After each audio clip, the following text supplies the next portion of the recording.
प्रातस्मरामि ललिता वदनारविन्दं बिम्बादरं मृदुलमौक्तिकशोभिनासम्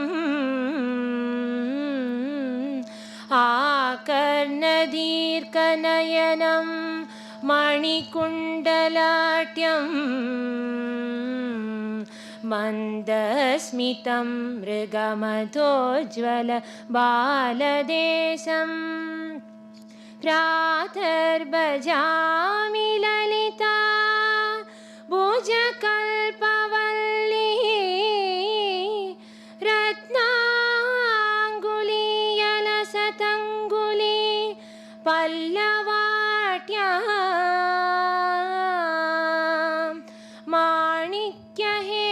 वलयांगत शोभमानां पुण्ड्रेक्षु शाबकुसुमेक्षु श्रेणीं ददानाम्।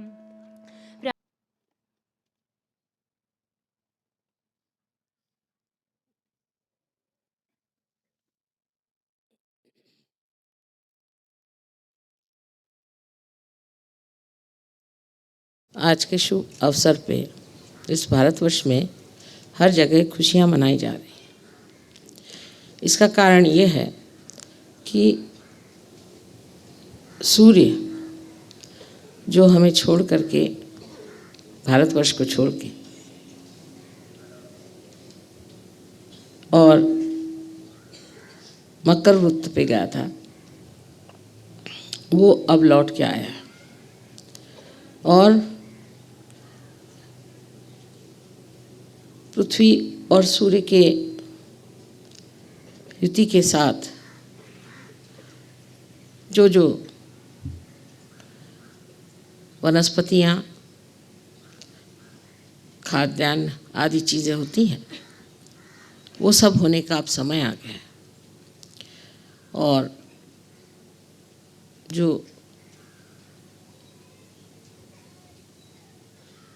पेड़ सर्दी में पूरे पत्तों से दूर हो गए थे, पूरी तरह से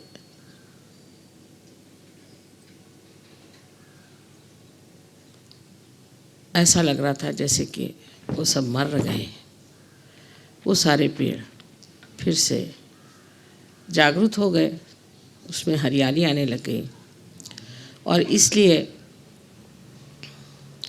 इस समय का जो विशेष है कि पृथ्वी फिर से हरभरित हो जाएगी, सारे ओर फिर से कार्यक्रम शुरू हो जाएंगे। और विशेषकर उत्तर हिंदुस्तान में जहाँ की ठंड बहुत ज़ोर से पड़ती है, वहाँ तो इसका विशेष रूप से उत्सव माना जाता है कि सूर्य का आगमन हुआ और सूर्य के कारण जो भी हमारे कार्य हैं वो अब पूरी तरह से होने वाले हैं। इसलिए आज की बड़ी शुभेच्छा हम यहाँ के सब लोगों को कहते हैं और सोचते हैं कि आज के शुभ अवसर पे आप सब लोगों से यहाँ मिलना हुआ, ये भी एक बड़ी आनंद की बात है। जैसे सूर्य का आना हम लोग बहुत ऊंचा मानते हैं, उससे भी कहीं अधिक सहजयोग का सूर्य इस पृथ्वी पर आना महत्वपूर्ण है, क्योंकि सृष्टि की जो कुछ सृजनता है, जो क्रिएटिविटी है, वो सूर्य से प्लावित होती है और सूर्य उसको चालना देते हैं। और परम चैतन्य की जो सृजन शक्ति है, उसका जो कृतकार्य है, उसको चालना सहयोग से मिली है। अभी तक परम चैतन्य जो था वो किसी कार्य में संपन्न नहीं हो पाया था। उसकी वजह ये थी कि उसका सूर्य अभी तक उस के प्रांगण में उतरा नहीं था। लेकिन अब ये सूर्य ये परम चैतन्य के प्रांगण में उतर गया है और इसके कारण आप सबके अंदर उसका प्रकाश आया। उस प्रकाश के कारण आपकी कुंडलिनी जागृत हो गई और आपके अंदर जो एक सृजन भूमि थी वो पूरी तरह से हरित हो गई। और इस सृजन भूमि को आप इस तरह से बना रहे हैं कि सारे संसार को इससे लाभ हो सकता है। और ये बहुत बड़ी बात हो गई है, बहुत दिव्य बात हो गई है। ये बात पहले हो नहीं पाई थी।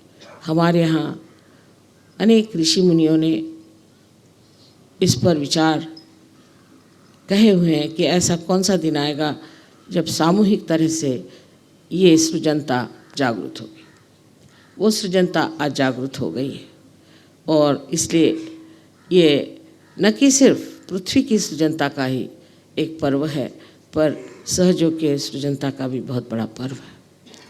ये साल खास करके माना गया है कि बहुत बड़ा साल सहयोग के लिए होगा और सहयोग का प्रकाश बहुत गहरा लोगों में उतरेगा। जब चीज़ बहुत गहरी उतरने लग जाती है तब ये भी सोचना चाहिए कि इसके साथ साथ दूसरी भी एक बहुत बड़ी घटनाएं घटित होती हैं कि जो संसार के दुष्ट और संसार को नाश करने वाले और संसार में जो आतंक मचा रहे हैं, संसार की जो उच्चतम चीज़ें हैं उनको नष्ट कर रहे हैं, ऐसे सब लोगों का नाश होते जाता है। जैसे ही अंकुर फूटने लग जाते हैं, अगर वो सत्य लेकर आए हैं तो जहाँ वो फूट नहीं सकते वहाँ वो तहस नहस कर देंगे और सब तरह से नाश कर देंगे। इस प्रकार जो कुछ भी कुवृत्तियाँ हैं, जो आसुरी शक्तियाँ हैं, वो सब नष्ट हो जाएंगी। जैसे कि सूर्य के आने के बाद सारा तम, सारा अंधकार नष्ट हो जाता है, उसी प्रकार सहयोग के प्रकाश के आने पर सारे संसार का अज्ञान का अंधकार, दुष्टता का अंधकार पूर्णतया नष्ट होना चाहिए। सो आज उस कगार पर हम खड़े हैं कि यहाँ से एक बहुत ऊंची उड़ान हमें लेनी है और इस उड़ान में हमें सोच लेना चाहिए कि हमारे अंदर जो कुछ भी बोझ है उसे हमें हल्के कर लेना चाहिए। हमारे अंदर अनेक तरह की प्रणालियाँ हैं, अनेक तरह की हमारे यहाँ गलत धारणाएं हैं, उसी प्रकार हमारे अंदर हर एक तरह की अंधता, ये सब अंधता को हमें छोड़ देना चाहिए और एक पूर्णतया निस्संग होकर के हमें इस उड़ान को लेना। और जो लोग उससे दूर नहीं होंगे, जो उससे अपने को अलग नहीं करेंगे, वो लोग इस उड़ान को नहीं ले पाएंगे। आप लोग सब सहयोग की महत्ता जानते हैं, उसकी दिव्यता जानते हैं। आप सर्वसाधारण नहीं हैं, और इसलिए ये मैं बात कहना चाहती हूँ कि जिसे और ऊंचा उड़ना है और ऊपर उठना है, उसे ये जो अपने ऊपर लादी हुई बहुत सारी कुसंस्कारों की बेड़ियाँ हैं, उनको छोड़ देना चाहिए। इसी प्रकार हमारे अंदर अहंकार की और अहम भाव की एक बहुत ज़्यादा पहाड़ी जैसे दशा है। इस पहाड़ को भी हमें पूरी तरह से नष्ट कर देना चाहिए, और ये करने का तरीका ध्यान, धारणा और पूरी तरह से सहयोग में रत होना, उससे पूरी तरह से शरण हो जाना ही है। जो मनुष्य सहयोग में, शरणागत में नहीं आता है, वो अभी भी बहुत आधा है, और हो सकता है कि इस उड़ान के दौरान वो पीछे ही रह जाए और फिर उसी नर्क में जाए जहाँ पर और लोग जाने वाले हैं। इसलिए ज़रूरी है कि सब लोग पूरी तरह से प्रयत्न करें। आधा अधूरा प्रयत्न करने वाले लोग जो भी सामने आते हैं और कोशिश करते हैं, उनके लिए यही मैं कहना चाहती हूँ कि आधा अधूरापन कृपया छोड़ दीजिए, क्योंकि इस आधे अधूरेपन से आप कोई भी चीज़ को प्राप्त नहीं कर सकते। तब आप उस महान स्थिति को कैसे प्राप्त करते हैं जिसके लिए लोग हजारों वर्ष तक तप आदि करके अपनी स्वच्छता करते थे। अपने को किसी तरह से गिराने की या किसी तरह से शापित करने की ज़रूरत नहीं, किंतु ये जान लेना चाहिए कि आज हम एक शीशे के सामने खड़े हैं और हमारे अंदर दिखने वाले सारे दोषों को हमें पूरी तरह से लय कर देना चाहिए। जब आप अपने से हटकर अपने को देखेंगे तो आप इसे समझ जाएंगे कि ये सारी चीज़ें हमें नष्ट करेंगी। पर ये होते होते आप देखेंगे कि आप पर अनेक आशीर्वाद परमात्मा के आएंगे, और उस अनेक आशीर्वाद में मनुष्य ये सोचेगा कि मैंने सब कुछ पा लिया। एक ये भी बड़ा सम्मोहन है कि हमें ये चीज़ मिल गई, हमें वो चीज़ मिल गई, दुनिया की चीज़ें मिल गई, और इस तरह से ये हम जब कोई चीज़ को पाना चाहते हैं तो उसके किनारे पर कुछ कुछ ऐसी भी बातें हैं जो मोहित कर सकती हैं, लेकिन उधर रुकना नहीं चाहिए। अपने को तो परम गति को प्राप्त करना चाहिए। ये जन्म जन्मांतर की आपकी पुण्याई है, उसे पूरी तरह से प्राप्त कर लेना चाहिए। और जो अपने अंदर छोटी छोटी ओझी इच्छाएं हैं, उनको छोड़ करके पूरी तरह से शरणागत होकर के सहयोग में आपका पूरी तरह से योगदान देना चाहिए। जिसने ऐसा किया वही पाएगा, और जो ये नहीं कर पाएगा किसी भी वजह से, सो ये मैं बता सकती हूँ कि परमात्मा के भी दरबार में इतनी जगह नहीं। वहाँ जाने वालों को भी सोचना चाहिए कि हमें वास्तव अगर वहाँ पहुँचना है तो ये सारे बोझे हल्के कर देने पड़ेंगे, और एक ही हमें मार्ग लेना पड़ेगा। एक ही तरफ हमारा पूरा प्रयत्न होना चाहिए कि हम किसी तरह से इस और अग्रसर रहें और बढ़ते रहें। हर साल आपको चाहिए कि आप अपनी छानबीन करिए कि जो हम पिछले साल थे उससे आज क्या हो गए। हम बहाने बना रहे हैं या हम कुछ सोच रहे हैं कि हमें ये करना है, हमें वो करना है, वो ज़रूरी है, ये ज़रूरी है, या हृदय से हम चाहते हैं कि हम उन्नत हों। क्यों? और बहुत से लोग ये भी सोचते हैं कि सहयोग के द्वारा हमारी बीमारियां ठीक हो जाएंगी या हमारी कुछ और चीज़ें, समस्याएं हल हो जाएंगी, ऐसा हो जाएगा, वैसा हो जाएगा। सो उनको पता होना चाहिए कि सब समस्याओं का हल एक ही है कि आप उस दशा में पहुंच जाएं जो परम। फिर हर एक काम अपने आप बनते हैं, आपको कुछ करने की ज़रूरत नहीं।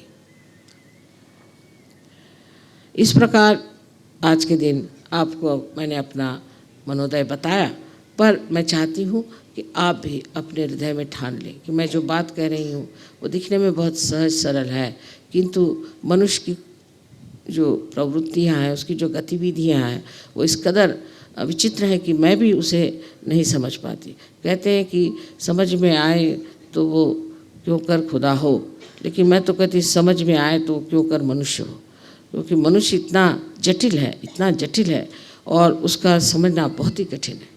आप लोगों से मुझे यही विनती करनी है कि देवत्व को प्राप्त करने के लिए इस मनुष्यता की जो जटिलता है, इसे पूरी तरह से धिक्कारना चाहिए और उसे छोड़ देना चाहिए, और यही कहना चाहिए कि हमें उसी देवत्व को प्राप्त होना है जिससे हर चीज़ आप जिसे भी छूते हैं वो प्लावित हो जाएगी, चेतनामय हो जाएगी, सुंदर हो जाएगी।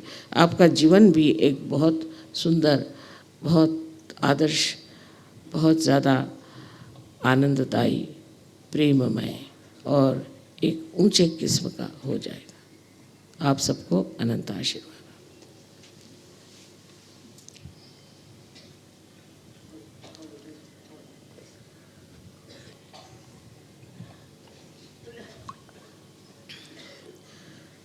Today is a day for us to celebrate in India very much, and maybe also most of the Europe, because the sun goes down to the Capricorn, and from Capricorn it then comes to Tropic of Cancer.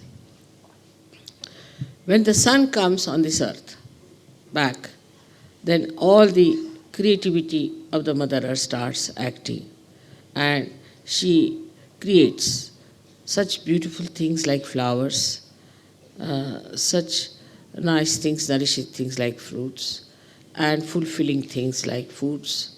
She makes our eyes cool down with the greenery she has, and the way she blesses us is many-fold with the advent of the sun. In the same way, now that the sun of SahajaYoga has risen and is coming to the zenith, and it has definitely shown you the result on the